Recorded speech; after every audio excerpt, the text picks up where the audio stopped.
So maybe you're wondering how we are going to evaluate a policy. So, how mentioned, the one of the goals of the reinforcement learning is to estimate the best value function that we can, and with this we can found our better policy or optimal policy. So, what is The idea behind this, yeah? The idea is to start with some value function, maybe some or the Q function, or, and it's a maybe can be random or maybe can be only with zeros. okay. And the started policy can be a random policy. So the random policy, we begin in a random state. With the random policy, we take actions from that state, and with that episode, we actually say the value function. And with this value function, we can define another policy based on this and make another the process. Start another starting point, state, take actions with the policy, and we are going to minimize this sort of error that I tell you until the value function converges. To the policy. Yeah, like the optimal policy. They also they always define a policy, evaluate, and this with this value function make another policy and evaluate.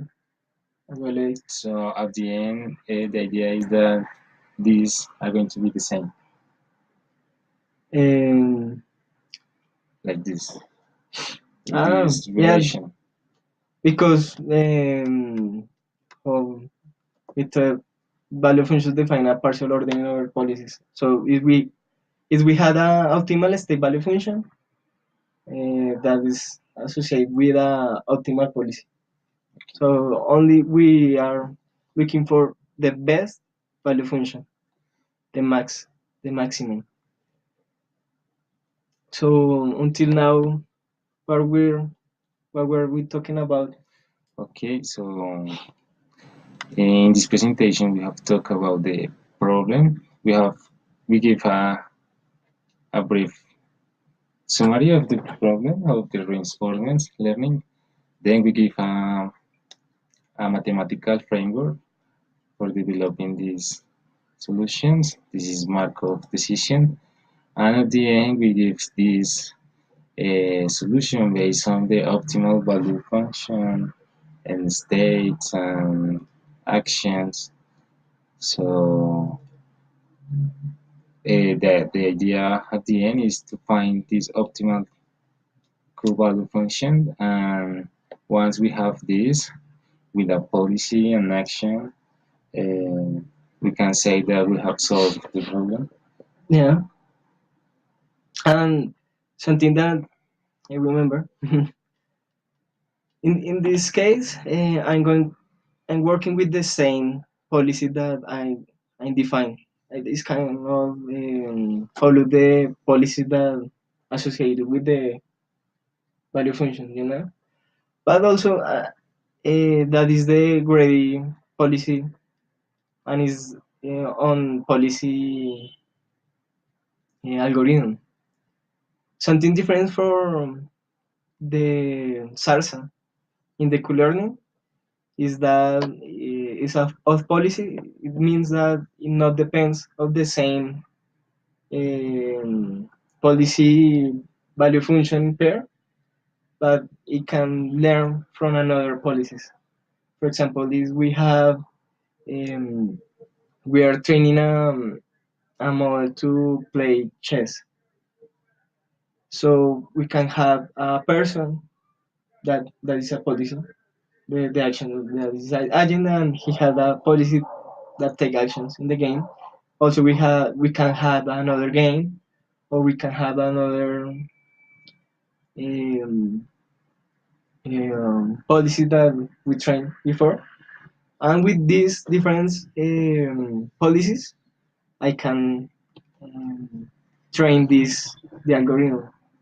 That is something cool because in Sarsa it's not possible to do that. So let's go to see Example implementation of this. in Python. Yeah.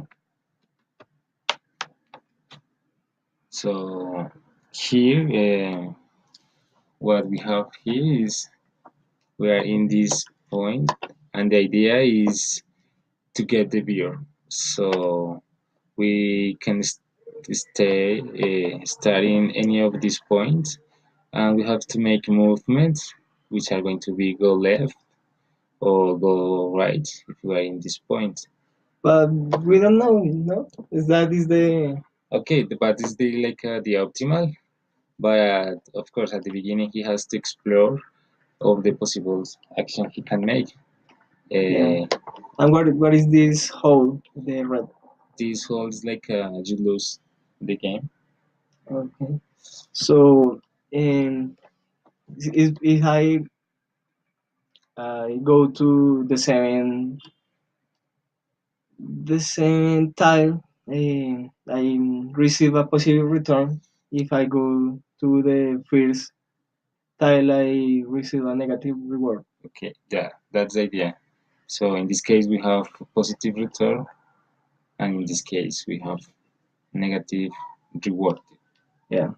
So remember, we define some definitions for the problem. The set of the states. In this example, the set of the state is all the possible tiles We have, that in what this we have, case, is 10 tiles. and 10 states. The actions in this is, for example, is here in the tier state. I can go right or go left. For example, in this only I can go, Go left. yeah. But only we have two possible actions in most of the cases. The reward, we are going to receive some reward if we are right to this tail, or negative reward we are right this tail. So remember, this is the one step learning that that helps us to make actualization of the Q values, and this is the The pseudo pseudocode. Yeah. So well, let's implement it.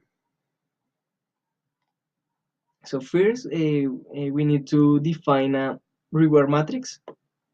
So remember, in the first, there are bad thing, and the seventh state, we have something good. So in the first, we can move left. We don't have reward because we lose the game. But if I'm in this state two and go left, I have a negative state because that is the wrong action.